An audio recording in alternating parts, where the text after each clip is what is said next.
શ્રી કૃષ્ણ મિત્રો, સ્વાગત છે તમારું મિત્તલ વોઇસ ચેનલમાં। આજના વિડીયોમાં આપણે શ્રાદ્ધના દિવસોમાં સાંભળો ગરુડ પુરાણ પ્રથમ અધ્યાય। પ્રાચીન સમયની વાત છે કે નૈમિષારણ્ય ક્ષેત્રમાં સોનેક વગેરે ઋષિઓએ એક મહર્ષિઓની સાથે 1000 વર્ષ પર્યંત ચાલવાવાળા યજ્ઞને પ્રારંભ કર્યો હતો, જેનાથી તેમને સ્વર્ગની પ્રાપ્તિ થઈ શકે। એ ક્ષેત્રમાં સુતજી પણ આવ્યા ત્યારે ઋષિઓએ તેમનો ખૂબ જ આદર સત્કાર કર્યો, કેમ કે સુતજી પૌરાણિક કથાઓ કહેવામાં સ્થિત હસ્ત હતા અને તેમણે અલગ અલગ રૂપોથી અનુભવ પ્રાપ્ત કર્યો હતો। આ જાણીને ઉપસ્થિત ઋષિઓએ સુતજીને કહ્યું, તમે અમને આ સૃષ્ટિ, ભગવાન, યમલોક તથા અન્ય શુભાશુભ કર્મોના સંયોગમાં મનુષ્ય કયા રૂપને પ્રાપ્ત કરે છે તે બતાવવાની કૃપા કરો। સુતજી બોલ્યા, આ સૃષ્ટિના કરતા નારાયણ વિષ્ણુ છે।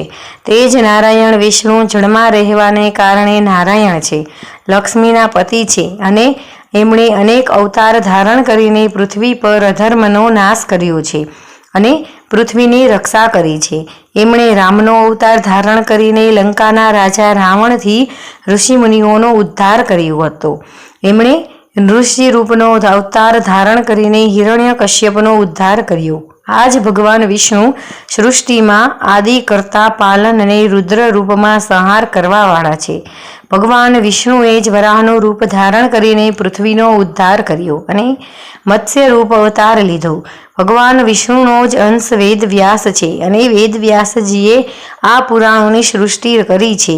વિષ્ણુ ભગવાન રૂપી વૃક્ષ સર્વશ્રેષ્ઠ વૃક્ષ છે, એના દ્રઢ મૂળ ધર્મ છે, વેદ તેની શાખાઓ છે, યજ્ઞ તેના ફૂલ છે અને મોક્ષ તેનું ફળ છે। આ પ્રકારે ભગવાન વિષ્ણુ જ આખી તપસ્યાના ફળ અને મોક્ષને આપવાવાળા છે। એક વખત ભગવાન રુદ્રથી પાર્વતીજીએ પૂછ્યું કે તમે તો ખુદ ભગવાન છો, સૃષ્ટિના કર્તા, પાલક અને સંહારક છો, છતાં પણ તમે કોનું ધ્યાન કરતા રહો છો? તમારાથી મોટું કોણ છે જેનું તમે ધ્યાન કરો છો? પાર્વતીના મુખેથી આ સાંભળીને ભગવાન શિવે કહ્યું કે હું આદિદેવ ઋષિઓનું ધ્યાન કરું છું। વિષ્ણુ જ પરમ અને મહાન છે, એમનું ધ્યાન કરીને હું ખુદમાં તલ્લીન રહું છું। આ પ્રકારે શૌનકજીએ જ્યારે સુતજીને પૂછ્યું તો તેમણે જવાબ આપ્યો કે ભગવાન વિષ્ણુ જ બધા કર્મોનો આધાર છે। એ બતાવીને એમણે કહ્યું કે શિવજીએ પાર્વતીજીને કહ્યું, હું પરબ્રહ્મનું ચિંતન કરું છું। આ પરબ્રહ્મ ભગવાન વિષ્ણુ જ છે, હું વિષ્ણુનું જ ચિંતન કરું છું। ભગવાન વિષ્ણુ જ અનેક રૂપમાં અવતાર લે છે, એમણે જ રામ, કૃષ્ણ, વરાહ, નૃસિંહ વગેરે રૂપમાં અવતાર લઈને ધર્મની રક્ષા કરી છે। રામના રૂપમાં તેમણે રાક્ષસોનો નાશ કર્યો છે અને કૃષ્ણના રૂપમાં દુષ્ટ પ્રવૃત્તિવાળા લોકોને વિનાશ કરીને ધર્મની સ્થાપના કરી છે। શિવજીએ આગળ કહ્યું કે હે પાર્વતી, વરાહ રૂપમાં વિષ્ણુએ જ પૃથ્વીનો ઉદ્ધાર કર્યો છે અને નૃસિંહના રૂપમાં ભક્ત પ્રહલાદની રક્ષા કરીને હિરણ્યકશ્યપનો ઉદ્ધાર કર્યો છે। હું પોતાના નેત્ર બંધ કરીને તેમનું ચિંતન કરું છું। આ પ્રકારે ભગવાન વિષ્ણુની મહિમાને સાંભળીને જેમ કે શંકરે ભગવતી પાર્વતીને બતાવી, ઋષિઓની ઉત્સુકતા અન્ય વિષયોમાં જાગૃત થઈ ગઈ। ઋષિઓએ સુતજીને પૂછ્યું, ભગવાન, તમે ભગવાન વિષ્ણુના મહત્વને સ્થાપિત કરીને જે પણ કહ્યું તે ભયમુક્ત કરવાવાળું છે, પરંતુ તમે સંસારના દુઃખ અને કષ્ટોને નષ્ટ કરવાવાળા ઉપાય બતાવો। તમે આ લોક તથા પરલોકના કષ્ટોનું વર્ણન કરવામાં કુશલ છો। અમને બતાવો કે યમરાજનો માર્ગ કેવો થાય છે અને ત્યાં મનુષ્યને કેવી કેવી યાતનાઓ મળે છે। ઋષિઓની આ પ્રશ્ન સાંભળીને સુતજી બોલ્યા કે જે વૃત્તાંત ભગવાન નારાયણે ગરુડજીના પૂછવા પર એમને બતાવ્યું હતું એ હું તમને બતાવું છું। યમનો માર્ગ અત્યંત દુર્ગમ માર્ગ છે, છતાં પણ હું તમારા લોકોના કલ્યાણ માટે તેનું વર્ણન કરું છું। ગરુડજીએ પહેલા ભગવાનથી કહ્યું હતું કે હે પ્રભુ, તમારું નામ લેવું તો સરળ છે, છતાં પણ મનુષ્ય તમારી ભક્તિથી વંચિત રહીને નરકમાં પહોંચે છે। તમારી ભક્તિના અનેક માર્ગ છે અને એમની અનેક ગતિઓ છે અને તમે મને એ બતાવ્યું પણ હતું, પરંતુ આ સમયે હું એ જાણવા ઈચ્છું છું કે જે વ્યક્તિ તમારી ભક્તિથી વિમુક્ત થઈ જાય છે અને તેમને દુર્ગમ યમ માર્ગ મળે છે, પરંતુ આ માર્ગ તેમને કેવી રીતે મળે મળે છે અને એની મુશ્કેલીઓ શું છે? હે પ્રભુ, આ માર્ગમાં પાપીઓની દુર્ગતિ થાય છે અને જે રૂપમાં તેઓ નરકગામી બને છે તે તમે મને વિસ્તારથી બતાવો. ગરુડજીની પ્રાર્થના પર ભગવાન વિષ્ણુ એમનાથી બોલ્યા, હે ગરુડ, તમારા પૂછવા પર હું યમ માર્ગનું વર્ણન કરું છું, કેમ કે આ માર્ગથી થઈને જ પાપી યમલોક જાય છે. આ વર્ણન અત્યંત ભયંકર છે. જે પોતાના સન્માનિત માનીને ઉગ્ર રહે છે અને ધન તથા મર્યાદામાં ગર્વથી યુક્ત છે તથા રાક્ષસી ભાવનાને પ્રાપ્ત થઈને દેવી શક્તિ રૂપી સંપત્તિથી હીન હોય છે. જે લોકો કામ તથા ભોગમાં લીન રહે છે, જેમનું મન મોહ માયાથી જાળમાં ફસાયેલું છે, તેઓ અપવિત્ર નરકમાં પડે છે. જે મનુષ્ય દાન આપે છે તે મોક્ષ પ્રાપ્ત કરે છે. જે લોકો દુષ્ટ અને પાપી છે તેઓ દુઃખપૂર્વક યમની યાતના સહન કરીને યમલોકમાં જાય છે. પાપીઓને આ સંસારમાં દુઃખ જેવા મળે છે એ દુઃખોનો ભોગવ્યા પછી જેવું તેમનું મૃત્યુ થાય છે અને તેઓ જેવું કષ્ટ મેળવે છે તેનું વર્ણન તમારાથી કરું છું, તો સાંભળો. મનુષ્ય સંસારમાં જન્મ લઈને પોતાના પૂર્વજન્મના એકઠા કરેલા પુણ્ય અને પાપને કારણે સારા ખરાબ ફળ ભોગવે છે. બાકી અશુભ કર્મોના સંયોગથી શરીરમાં કોઈ પણ રોગ થઈ જાય છે. રોગ અને વિપત્તિથી યુક્ત તે પ્રાણી જીવનની આશાથી ઉત્કંઠિત થતો રહે છે. યુવાવસ્થામાં વેદનાહીન આ પ્રાણી સ્ત્રી અને પુત્રોથી સેવિત થવા પર બળવાન સર્પના દ્વારા કાળના રૂપમાં એકાએક ભયભીત થાય છે અને તેના માથા પર કાળ આવી પહોંચે છે. તે વૃદ્ધાવસ્થાને કારણે રૂપહીન થઈને ઘરમાં મૃતકનું સમાન રહે છે.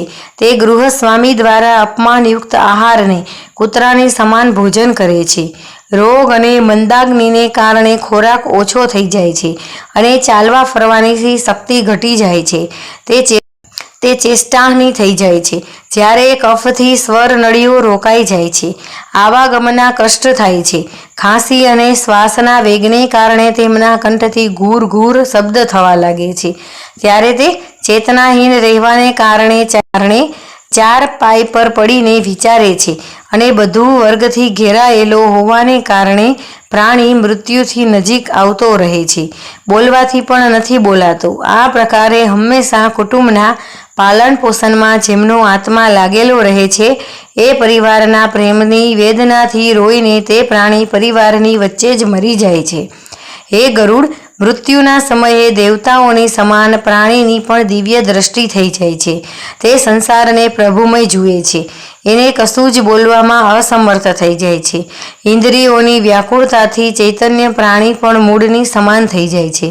આ કારણે નજીક આવેલા યમદૂતોનો ભયથી પોતાના સ્થાનથી ચલાયમાન થઈ જાય છે. જ્યારે પ્રાણી વગેરે પાંચેય તત્વો પોતાના સ્થાનથી ચાલે છે ત્યારે મરતા સમયે પાપીની એક ક્ષણ પણ કલ્પની સમાન વીતે છે. 100 વીંછીઓના કરડવાથી જે પીડા થાય છે તેવી પીડા યમયાતના વ્યથા શ્વાસોથી નીકળતા સમયે થાય છે. યમદૂતોના ભયથી તે જીવના મોહોથી લાડ અને ઝાગ પડવા લાગે છે. તેથી પાપીઓના પ્રાણવાયુ ગુદાના માર્ગથી નીકળે છે. પ્રાણ નીકળતી સમયે પ્રાણીઓને યમદૂત મળે છે, જે ક્રોધથી લાલ નેત્રવાળા, ભયાનક મુખ, પાસ અને દંડ લઈને હોય છે તથા નગ્ન શરીર અને દાંતને પીસે છે. ઉપર ઉઠેલા કેસવાળાઓની સમાન કાળા, આડાતેડા મુખવાળા, વિશાળ નખરૂપી શસ્ત્રવાળા યમદૂત ત્યાં આવીને ઉપસ્થિત રહે છે. એ યમદૂતોને જોઈને ભયથી તે પ્રાણી મળમૂત્રનો ત્યાગ કરવા લાગે છે. આ અવસ્થામાં હાય હાય કરતો કરતો જીવ શરીરથી નીકળીને અંગૂઠાની સમાન શરીરને ધારણ કરે છે અને મોહવશ પોતાના ઘરને જુએ છે. તે સમયે યમદૂતો દ્વારા પકડાઈ જાય છે. એ અંગુષ્ઠ માત્ર શરીરને યાતનારૂપી શરીરથી ઢાંકીને ગળામાં દોરડી બાંધીને યમદૂત આ પ્રકારે લઈ જાય છે, જેમ અપરાધી પુરુષને રાજા સૈનિક પકડીને લઈ જાય છે. તે યમદૂત આ પ્રકારે એ જીવને લઈ જઈને માર્ગમાં ધમકી આપે છે તથા નરકોના ભયાનક દુઃખોનું વર્ણન વારંવાર કરતા જાય છે. તેઓ દૂત કહે છે કે અરે દુષ્ટાત્મા, તું જલ્દી ચાલ, તારે યમલોક જવાનું છે અને કુંભી પાક વગેરે નરકોનો ઉપભોગ કરવાનો છે. તેથી તું મોડું ના કર. યમદૂતોની આવી વાણી સાંભળતો સાંભળતો તથા પોતાના બંધુ વર્ગોના વિલાપને સાંભળતો તે જીવ હાય હાય કરે છે. યમદૂત અને પ્રતાડના અને કષ્ટ આપે છે. એ યમદૂતોના ધમકાવાથી તેનું હૃદય વિદીર્ણ થઈ જાય છે. તે પ્રાણી ભયથી ધ્રુજે છે અને પોતાના પાપોનું સ્મરણ કરતો કરતો યમ માર્ગેથી જાય છે. યમ માર્ગમાં કૂતરાથી કરડવામાં આવે છે. જ્યારે માર્ગમાં ભૂખ અને તરસથી પીડિત થાય છે. સૂર્યના તેજ અને હવાની પ્રબળતાથી તપ્ત બાલુમાં ચાલવું પડે છે. છાંયડો અને વિશ્રામ રહિત માર્ગમાં ચાલવાથી અસમર્થ થઈ જાય છે. ત્યારે તે જીવને ચાબુકથી મારીને યમદૂત ખસેડે છે. એવા મુશ્કેલ માર્ગમાં ચાલવાથી તે થાકીને પડી જાય છે, મૂર્છા ખાય છે તથા ફરી ઉઠે છે. આ પ્રકારે તે જીવ અંધકારમય યમલોકમાં પહોંચી જાય છે. તે જીવ 3 અથવા 2 મુહૂર્તમાં યમલોકમાં પહોંચાડવામાં આવે છે. તે યમદૂત તેમને ઘોર નરકની યાતના આપે છે અને તેના પાપોનું ફળ આપે છે. યમલોકમાં પહોંચીને તે જીવ યમરાજના દર્શન તથા 1 મુહૂર્તમાં ઘોર નરકની યાતનાને જોઈને યમરાજની આજ્ઞાથી ફરી મનુષ્ય લોકમાં આવે છે. અહીંયા આવવા પર પુનઃ પોતાના પૂર્વ શરીરમાં પ્રવેશ કરવાની ઈચ્છા કરે છે, પરંતુ યમદૂત તેને પાશમાં બાંધીને રાખે છે. આ કારણે તે શ્રદ્ધા તૃષાના દુસ્સહ અને દુઃખને સહન કરીને વિકળ થઈને રોવે છે. ત્યારે મૃત્યુના સ્થાન પર પુત્રો દ્વારા આપવામાં આવેલા પિંડને અને મરવાના સમયે આપવામાં આવેલા દાનને જ જીવ ખાય છે. ત્યારે પણ એ પાપી જીવને તૃપ્તિ થતી નથી. એના પુત્રો દ્વારા આપવામાં આવેલા દાન, શ્રદ્ધા અને જલાંજલિથી પાપી રૂપના કારણે તૃપ્ત નથી થતો. આનાથી પિંડદાન આપવા પર પણ તે ભૂખથી વધારે વ્યાકુળ થઈ જાય છે. જેનું પિંડદાન નથી હોતું તે કલ્પભર પ્રેત યોનિમાં રહીને નિર્જન વનમાં દુઃખપૂર્વક ભ્રમણ કરે છે. વગર ભોગ કર્મના ભય કરોડો કલ્પ સુધી પણ નથી થતો.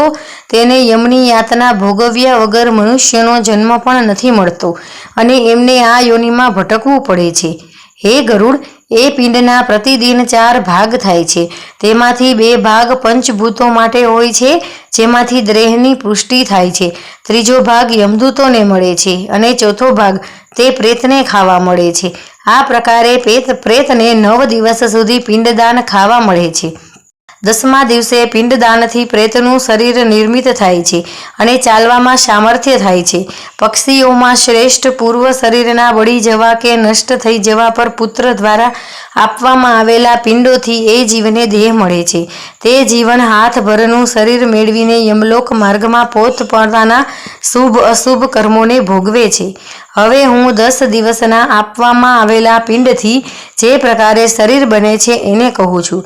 પ્રથમ પિંડના પિંડથી માથું, બીજા દિવસના પિંડથી ગરદન અને ખંભો, ત્રીજા દિવસના પિંડથી હૃદય બને છે, ચોથા દિવસના પિંડથી પીઠ, 5મા દિવસના પિંડથી નાભી ઉત્પન્ન થાય છે, 6ઠ્ઠા દિવસના પિંડથી કમર, ગુદા, લિંગ, ભગ અને માંસના પિંડ વગેરે બને છે, 7મા દિવસના પિંડથી હાડકાં વગેરે બની જાય છે અને 8મા 9મા દિવસના 2 પિંડોથી જાંઘ અને પગ ઉત્પન્ન થાય છે. 10મા દિવસના પિંડથી એ શરીરમાં શુદ્ધા તૃષાની ઉત્પત્તિ થાય છે. પિંડથી ઉત્પન્ન શરીરનો આશ્રય લઈને ભૂખ તરસથી પીડિત પ્રેત 11મા અને 12મા દિવસમાં શ્રાદ્ધને 2 દિવસમાં ભોજન કરે છે. 13મા દિવસે યમદૂતોથી બંધાયેલો આ જીવ બંધાયેલા વાનરની સમાને એકલો સંસારમાં આવે છે. હે ગરુડ, વૈતરણને છોડીને ફક્ત યમલોક 86,000 યોજન વિસ્તરણે છે.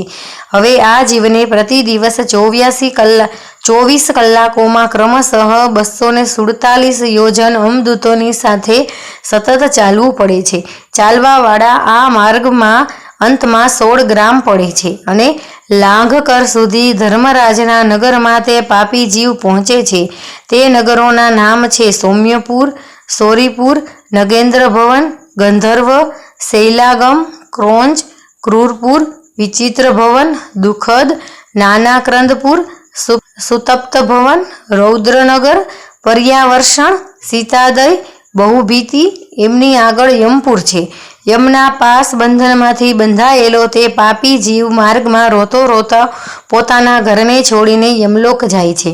યમલોકમાં જવાવાળો મનુષ્ય અનેક કષ્ટોને સહન કરતો કરતો પીડા થતો રહે છે અને પીડાનો અંત નથી થતો. તે પોતાના કર્મોના વિષયમાં ચિંતન કરતો કરતો અનેક દુઃખ ભોગવે છે.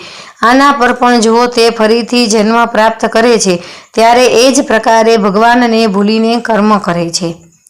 તો દોસ્તો, તમને મારી આ ગરુડ પુરાણનો અધ્યાય પહેલો પસંદ આવ્યો હોય તો મારી ચેનલને લાઈક, શેર અને સબસ્ક્રાઈબ કરજો. જય શ્રી કૃષ્ણ.